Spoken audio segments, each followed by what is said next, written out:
Mais c'est pas grave, après les larmes, on va être plus fort qu'eux. On va être plus fort qu'eux. Pour être plus fort qu'eux, on le répète, je sais que c'est les vacances.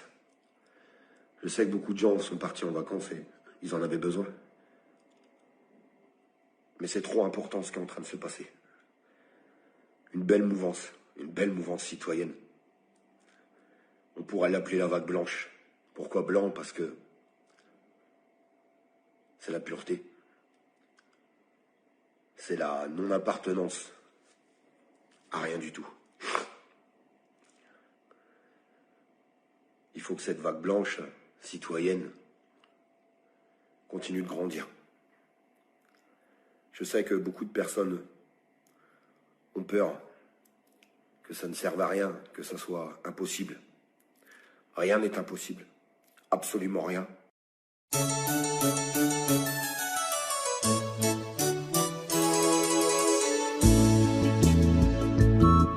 Au pays des conspires, comme dans tous les pays, on s'amuse, on gueule, on crie, il y a des sachants et des pas de vie. Et pour sortir des moments difficiles, Samuel Grenier, lui, est inutile. Des montagnes russes, d'hostie-niaiseries, c'est la vie des conspires. Mais il rêve et il s'imagine, tous les soirs en aboyant, que Cheveux de Prince qui cabotine va les sauver sans jugement. Pour chasser l'étiquette, il souhaite qu'ils disparaissent. Illuminés, ils vivent déconnectés, c'est les conspires qu'on spire.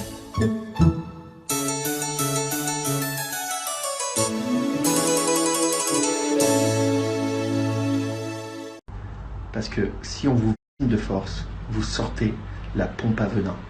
Pour sortir tout le produit toxique qu'on vous met dans votre muscle, vous avez à peu près 5 à 10 minutes juste après pour retirer ce qu'il y a de plus mauvais. Alors bien évidemment, il n'y a pas que les filles qui aiment pomper, certains mecs aussi, donc pensez à la pompe à venin. Mais l'injection, qu'est-ce qu'on nous injecte?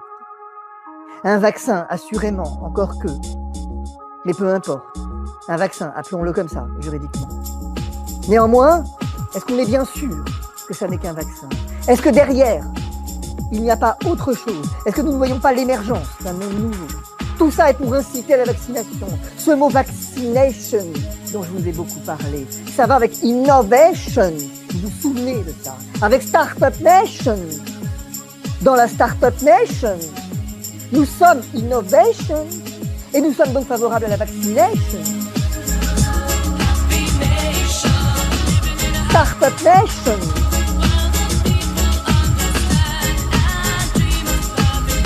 Vaccination. Innovation.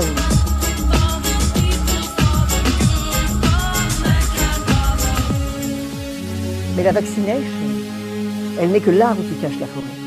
La vaccination, elle n'est que l'émergence de ce monde augmenté, de ce monde de transhumanisme. Oh, bien sûr, il est ça et là quelques médecins pour ne pas le voir et vous dire que tout ça n'est qu'injection.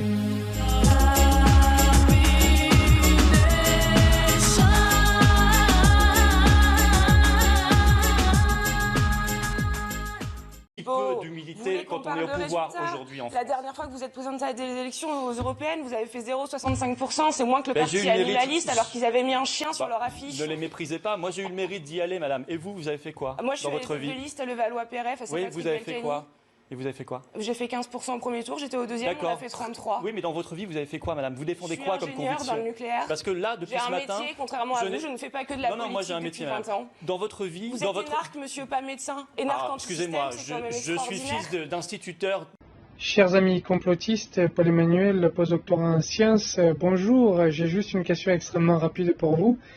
Étant donné que Martine Warner nous dit que la garde nationale est partie de l'Elysée, pourquoi est-ce que vous ne le prenez pas? Parce que finalement, s'il n'y a plus de protection du bâtiment où se trouve le président de la République, c'est facile à prendre. Et comme il y a eu beaucoup de manifestants contre le pass sanitaire ces 2 derniers week-ends, on parle en centaines de milliers, je ne connais pas les chiffres exacts, vous pouvez très largement utiliser cette foule de personnes, ne serait-ce que celles qui étaient à Paris, pour prendre l'Elysée. Donc si vous racontez la vérité. Si jamais vous êtes dans le vrai sur le fait que l'Élysée n'a plus de protection parce qu'il n'y a plus de garde nationale, il vous suffit juste d'y aller. Pourquoi n'y allez-vous donc pas? Ne serait-ce pas parce que vous mentez? Je vous remercie de répondre à la question. Au revoir. Voilà, donc je suis avec mon conseil, Maître Douchès, ancien bâtonnier de Toulouse. On était là pour la conciliation face à l'avocat de Francis Lalanne et Jean-Marie Bigard, suite à une plainte de leur part. Et il se trouve qu'ils ne sont pas venus. Voilà, il n'y avait ni eux, ni l'avocat. Alors vous savez qu'en son temps, Francis Lalanne chantait la Maison du Bonheur. Ici, nous étions à la Maison de l'Honneur. Apparemment, c'est pas sa maison. C'est tout ce qu'on peut se dire, c'est que c'est pas sa maison. Alors on ira au disciplinaire, bon, c'est ce que nous voulions, hein, on aurait refusé la conciliation.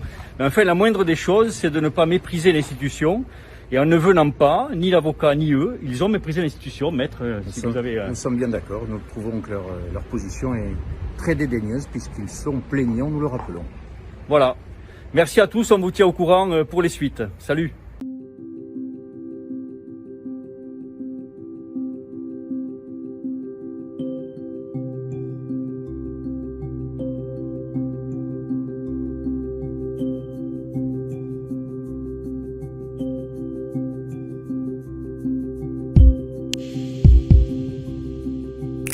Il faut bien comprendre une chose, c'est que la société médiévale, le monde médiéval, est un monde où on cherche à identifier, à caractériser, à distinguer.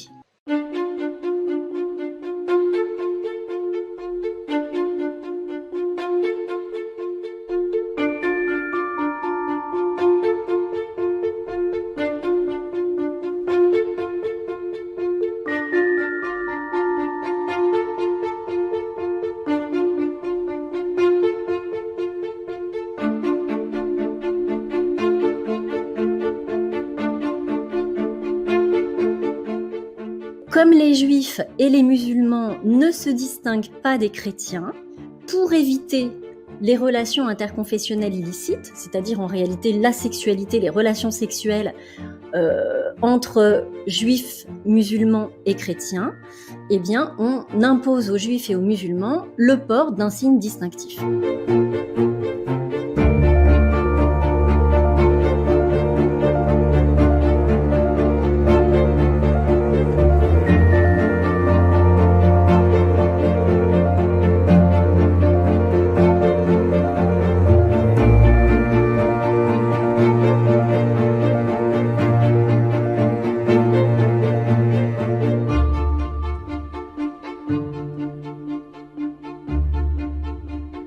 Alors on associe la rouelle à la couleur jaune parce que le jaune est en effet dans la taxinomie des couleurs une couleur qui est très souvent dépréciée, considérée comme la couleur de la traîtrise, comme reflétant les mauvais sentiments. Sauf que en réalité toutes les couleurs peuvent être négatives, mais peut-être tout simplement parce que c'est une couleur qui est très visible sur les vêtements.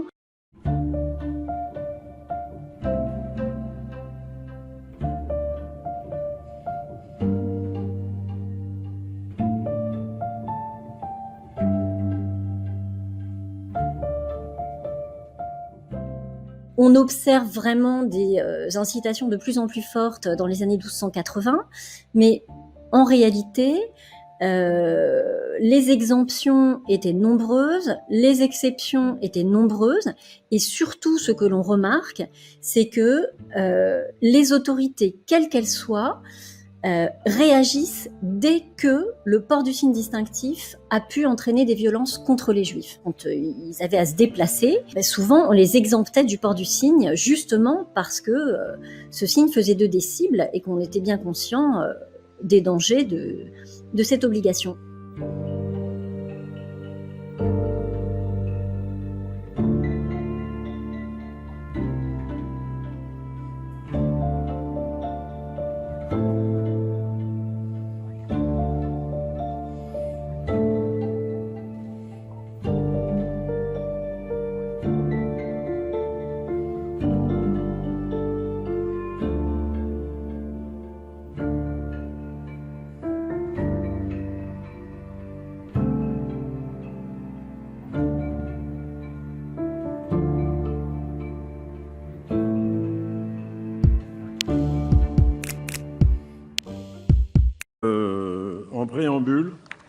je voudrais dire mon indignation devant ce qui s'est passé cette semaine.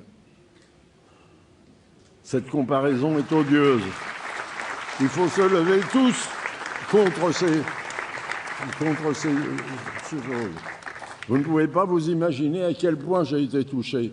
Les larmes me sont venues. Je l'ai porté, l'étoile, moi. Je sais ce que c'est, je l'ai dans ma chair encore. Bon.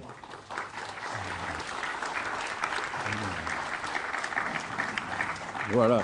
Je crois que c'est le devoir de tous, le devoir de tous nos concitoyens, de se lever, de ne pas laisser passer cette vague outrancière, antisémite, raciste, qui rôde dans les coins. Je crois que c'est un devoir primordial. Voilà. Les organisateurs de la manifestation de Marseille cet après-midi contre le pass sanitaire et la vaccination obligatoire des soignants ont érigé une banderole avec des photos de membres du gouvernement, de Jacques Attali et de médecins, dont moi, qu'ils ont affublés avec la moustache d'Hitler. Et devant ces photos, ils ont chanté la Marseillaise. Si je fais cette vidéo, c'est que je suis profondément choqué, pas de peur, mais choqué que l'on puisse à ce point salir l'hymne de notre pays. Pourquoi je dis cela? Il se trouve que mon grand-père a été tué par les nazis, torturé, que j'ai mot pour mot, heure pour heure, minute par minute, la description de son agonie, qu'on lui a cassé la colonne vertébrale, crevé les yeux, arraché les ongles, parce qu'il dirigeait un réseau de résistance et qu'il n'a pas parlé. Ces gens qui jouent aux résistants en temps de paix, ces gens qui osent promettre aux médecins un nouveau Nuremberg, sont des pourritures. Je le dis en pesant mes mots, je ne parle pas des gens qui ont manifesté, mais bien de leurs meneurs et de leurs organisateurs. Oui, vous êtes des pourritures, vous êtes absolument dégueulasses. Dégueulasses parce que, on l'a vu à plusieurs reprises, vous osez laisser des gens porter l'étoile jaune avec marqué « pas de vaccin » ou autre. Vous osez ainsi, en quelque sorte, normaliser la Shoah. Vous osez jouer ce rôle de résistant alors que vous n'en avez ni l'envergure, ni le courage. Je vous lance un défi, messieurs les organisateurs. Je vous lance un défi. Venez, si vous l'osez, sur un plateau télé, face aux scientifiques. J'y serai, j'en ferai partie. Venez discuter de vos idées. Venez oser dire les mensonges que vous dites à cette foule, que vous manipulez et que vous instrumentalisez. Nous vous rendrons gorge, nous vous attendons sur un plateau de grande écoute, pas François, pas des choses minables, non, un vrai média. On vous y attend.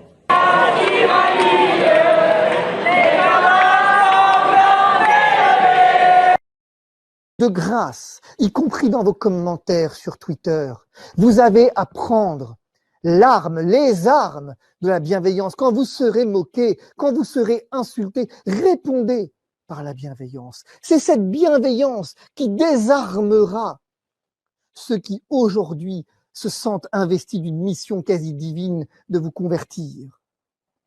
Et je suis très énervé par un SMS que je reçois où putain, mais bordel de merde. Il y a vraiment des gens on se demande s'ils vivent dans le même pays que nous, quoi. J'ai un client, là, je vous le raconte parce que ça m'énerve, quoi. J'ai un client qui m'explique que je n'ai pas eu l'appel convenu. Bref, je vais pas le vous raconter parce que ça va m'énerver, je vais insulter quelqu'un. Et j'avais dit que je ferais preuve de bienveillance, hein. Je veux dire, le type, il a un problème. Bref. À un moment donné, soyez sympa, quoi. Soyez juste sympa parce que putain, ça va m'énerver et c'est vraiment pas le moment où il faut que ça m'énerve, là. Mais vos putains de petites personnes, là, hein, avec vous, hein, bon, voilà, quoi. Je m'occupe de tout le monde. Dans ce cabinet, on est 9, bientôt 10. On est 10 à s'occuper de vous. De chacun d'entre vous, on répond à tous les appels, systématiquement, jour, parfois nuit.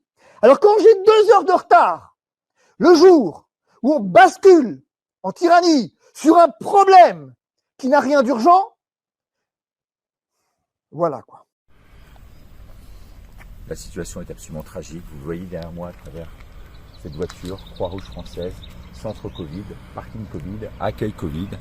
C'est ici que l'on prend un certain nombre de jeunes qui sont en cas contact, qui sont positifs et que l'on place ici, dans ce centre de cet établissement, qui est un établissement agricole qui a été reconverti pour l'occasion, une sorte de prison dorée, avec, vous le voyez, des délimitations absolument partout, avec des jeunes qui n'ont pas le droit de sortir, qui sont complètement isolés du reste de l'établissement. Il y a là-bas, de l'autre côté, paraît-il, des jeunes, très jeunes, c'est une colonie de vacances qui serait dans la partie droite là-bas. Donc si c'était si dangereux, pourquoi on mettrait les jeunes juste à côté des cas Covid et des positifs? En tous les cas, les positifs, ici les cas Covid, n'ont pas le droit de sortir, n'ont pas le droit de voir leur famille. Alors sortir, c'est à prendre avec des pincettes, mais vous allez voir le reportage que l'on a fait et on y va tout de suite. Je vous amène avec moi. Et donc ils sont enfermés ici là. Le Covid? Ouais. Le Covid, c'est une zone de quarantaine. Ça a été réquisitionné par l'État pour faire une zone de quarantaine pour des gens qui reviennent de vacances ou quoi. Et c'est libre accès ou pas? Non. Non. Non, même la colonie, elle n'est pas libre accès. Ah bon? Non, c'est... Et pourquoi? À cause du Covid. À cause du Covid? C'est-à-dire que les enfants sont enfermés ici en fait? Ah non, ils sont deux. Ils font ce qu'ils veulent, ils ont tout le site à eux, ils le louent le site. Et les parents peuvent venir les voir ou pas? Je sais pas du tout, c'est pas moi qui gère ça. Adressez-vous aux personnes concernées. Ah, je sais bien. Et la personne concernée, elle est là-bas? Elle doit, mais je sais pas.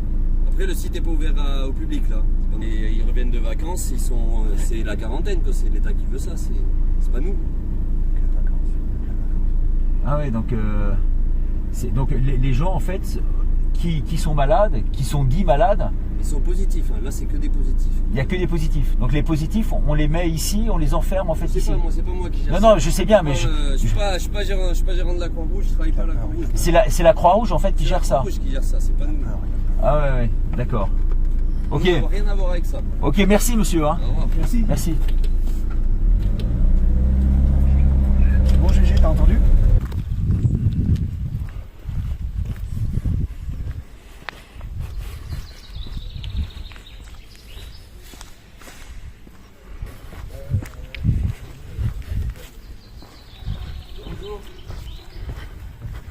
Ici, monsieur. Alors, on travaille ici en tant qu'animateur, donc on n'est pas responsable du lycée. D'accord. Et vous avez qui ici comme personne? Vous avez les jeunes là qui sont malades du Covid, c'est ça? Ah non, ça va être... ils sont là-bas, c'est pas chez nous, c'est là-bas. C'est où? Et on passe par où pour y aller? Bah, vous avez juste un compte. Ici, là? On contourne là? Et excusez-moi, c'est quoi? En fait, c'est quoi ces jeunes? Ils sont des jeunes qui sont malades du Covid, c'est ça, qui sont enfermés? Ouais, j'ai l'impression, oui, je crois que c'est ça. Ouais. Ils sont enfermés? Enfermés, on sait rien du tout. Mais... Non, mais je dis à l'air libre, mais en fait, ils n'ont pas le droit de sortir, c'est ça? Ouais, bah il y a une zone là, regardez, vous avez une zone juste ici. Il y a une zone là, ouais, qui est délimitée en fait? Ouais. Et c'est impossible pour eux de sortir, les parents viennent les voir ou pas? Ah, c'est vrai, nous, c'est pas les nôtres. Hein. Parce que vous vous occupez de quoi en fait? Nous, on est une colonie de vacances. D'accord. On n'a pas le temps de s'en occuper. D'accord, mais ça, vous savez qu'en face, c'est officiel, il y a effectivement des jeunes qui sont malades du Covid. Même on les voit jamais, on les a jamais vus. Vous les avez jamais vus? Même on est très souvent juste à côté, vous allez voir, il y a des tables de pique-nique, on les a jamais vus sortir. Et comment vous le savez ça en fait? Vous l'avez appris comment? Parce que on avait le préfet ou je sais plus qui, et il y a la Croix-Rouge qui débarque, on a discuté avec eux. Et donc ils disent que c'est les jeunes comme ça qui prennent parce qu'ils sont malades et on les met un peu à l'écart, c'est ça? Sûrement, mais après nous c'est pas trop nos affaires, donc on s'en occupe pas non plus des tonnes et des tonnes. Hein. Pardon? On ne sait pas si c'est des jeunes. Vous ne savez pas si ce sont des jeunes? Ah non, nous on a juste dit c'est des personnes qui avaient Covid et on a mis en quarantaine ici, c'est tout. On a placé en quarantaine ici? Voilà, c'est tout ce qu'on sait. Et vous voyez pas d'aller venu ni rien? À part la Croix-Rouge, non. La Croix-Rouge qu'on voit souvent passer, qui doivent surveiller, sinon c'est tout. Parce que c'est la Croix-Rouge qui surveille en fait? Ah sûrement, il y a un camion qui est pas loin, regardez, il est encore là-bas où il doit être... Ah, il est là-bas, bon, on va aller voir alors. Je suis désolé, il y en a un directeur là, de l'EPL au téléphone et le lycée n'est pas ouvert à n'importe qui. Vous n'avez pas le droit d'entrer. Ah d'accord, on n'a pas le droit d'entrer. Et en plus, c'est le port du masque qui est obligatoire pour tout le monde. Ah d'accord. En plein air? Comment? En plein air? Oui. Alors, on va mettre les masques, là, on a les masques. Là. Vous savez, dès qu'il y a des jeunes, il y a du monde là sur le site, le but c'est de ne pas contaminer les gens. Ouais. Alors, on va mettre les masques. Et pour qui vous travaillez si c'est pas sur l'administration? Non, c'est comme ça, c'est très négatif parce que on représente des parents et donc on voudrait savoir ce qui se passe exactement. Quoi. Ah d'accord.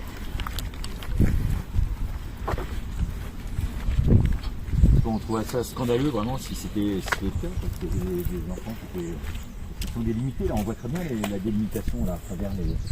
Et il y a une voiture de la Croix-Rouge, parce que monsieur nous a dit d'aller voir la Croix-Rouge. C'est ça la voiture de la Croix-Rouge? Il y a une voiture de la Croix-Rouge là, ouais, et l'entrée, enfin, il faut suivre les flèches, moi je suis jamais allé. Ouais, ok. Masque quand même, moi qui n'en mets pas, je vais en mettre un quand même, pour pas être pris dans les défaut. Accueil Covid, on voit qu'il y a accueil Covid. Voilà, il faut suivre les flèches. Très bien, on va rentrer. Vous allez bien? Exactement ce qu'il y a dans cet accueil Covid. Alors, nous accueillons les personnes qui sont cas contact ou Covid+. D'accord. Covid+, ça veut dire quoi?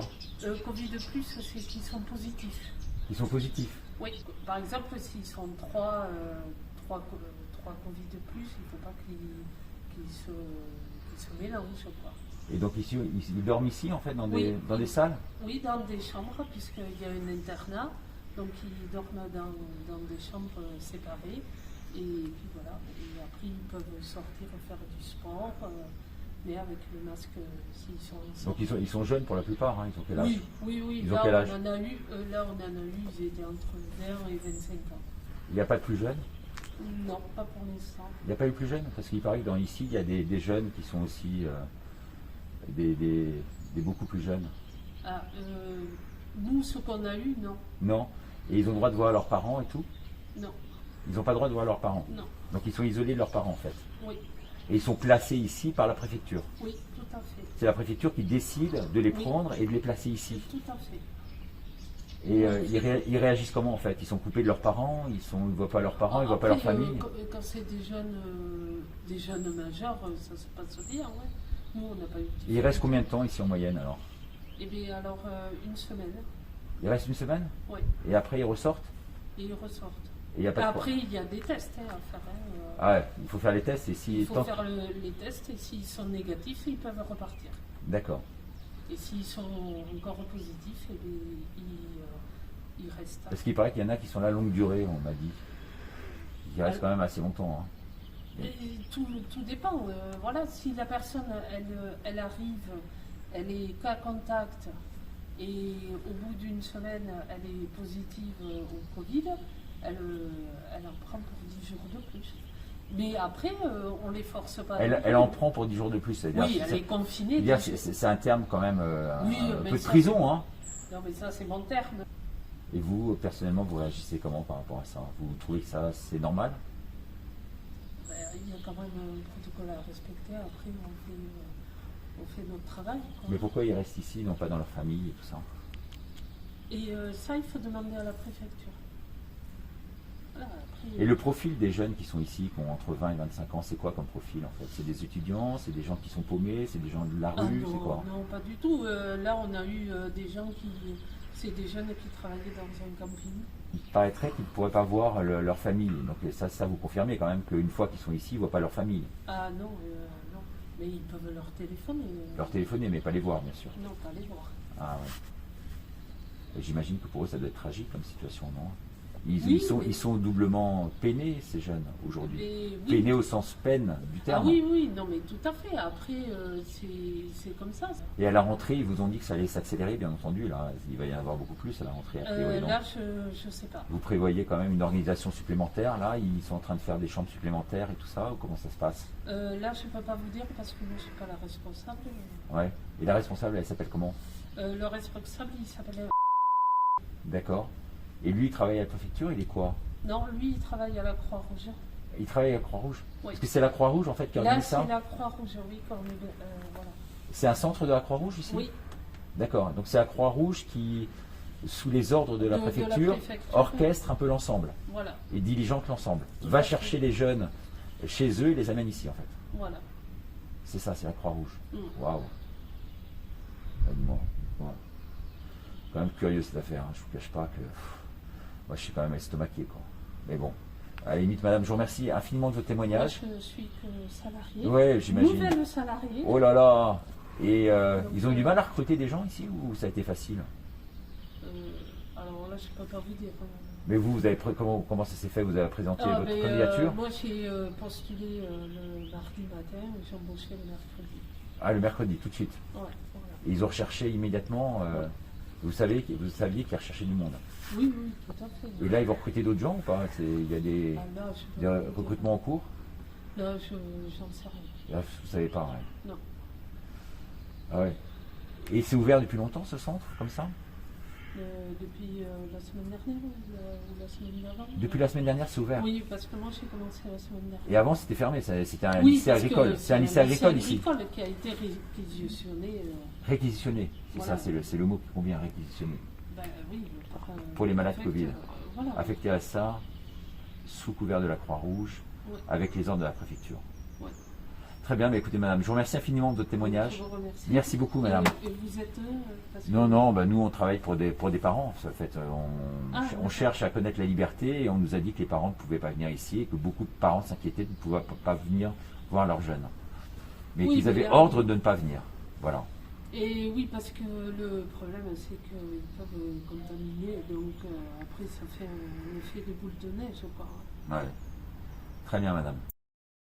Oui, c'est assurément une bombe, ce document, n'ayant pas peur des mots, malgré la révolte de certaines familles qui m'ont contacté en voyant leurs enfants emprisonnés, on peut appeler ça comme ça. Ici, bien sûr, on ne transige pas. Tout cela, au nom de quoi? De cette fallacieuse protection des enfants et de leur entourage. Vous vous rendez compte un peu, cette hypocrisie. On les garde ici, soi-disant, une semaine. Alors, me vient à l'esprit, toutes ces questions me viennent à l'esprit. Qu'est-ce que le Covid+? J'avais jamais entendu ce terme. Pourquoi la Croix-Rouge est-elle mêlée à ce genre de choses? Alors que, benoîtement, on donne de l'argent à la Croix-Rouge depuis des années, espérant que c'est pour une noble cause. Pourquoi les parents ne peuvent-ils plus voir leurs enfants? Sinon les avoir par téléphone. Pourquoi le premier monsieur n'a pas vu les jeunes qui, paraît-il, font du sport dans la cour, mais qu'il n'a vu simplement que le préfet? Pourquoi les jeunes sont-ils privés de tout contact avec l'extérieur? Pourquoi tout ici est-il organisé par la préfecture? Pourquoi ce terme, et oui, qui fait froid dans le dos, en cas de test positif, à la sortie, ils en prennent pour 10 jours de plus? Quid des adolescents? Y a-t-il eu déjà des plus jeunes ici? Malheureusement, eh bien oui, à ma connaissance. Et surtout, pourquoi que des jeunes entre 20 et 25 ans? Oui, c'est franchement tragique. Et oui, on peut malheureusement tout imaginer qui se passe à l'intérieur et surtout de ce qui se passera demain si on ne réagit pas tout de suite. Vous avez entendu que des cas positifs, même pas de malades, des cas contacts aussi. Vous vous rendez compte? Il est franchement temps que cette histoire, je vous le dis, se termine. J'ai vraiment le cœur serré, moi père de 5 enfants, pour les miens, pour mes enfants, mais aussi pour les vôtres. J'ai envie de pleurer toutes les larmes de mon corps, comme Jonathan, du reste, le caméraman, qui a filmé avec moi et qui dit à la sortie avoir pris une claque terrible. Comme vous, j'imagine aussi. J'attends vos réactions. Et bonjour tout le monde, je suis devant le lycée agricole dans lequel s'est rendu hier Richard Boutry pour y dénoncer la présence d'un camp de rétention pour les malades Covid. Alors il n'y a pas d'enfants, déjà premièrement, il n'y a que des adultes qui sont là de leur plein gré. J'ai pu m'entretenir longtemps avec le directeur de l'établissement. Ces propos ne peuvent pour l'instant pas être rendus publics pour la simple et bonne raison que la préfecture n'a pas donné son accord et fera probablement un communiqué de presse dans les temps à venir. D'autre part, j'attends la visite du directeur de la direction départementale de la cohésion sociale et de la protection de la population. Cette personne en fait s'occupe de mettre à disposition certains locaux justement dans le cadre de la crise sanitaire et de veiller un peu à l'organisation logistique de tous ces bâtiments.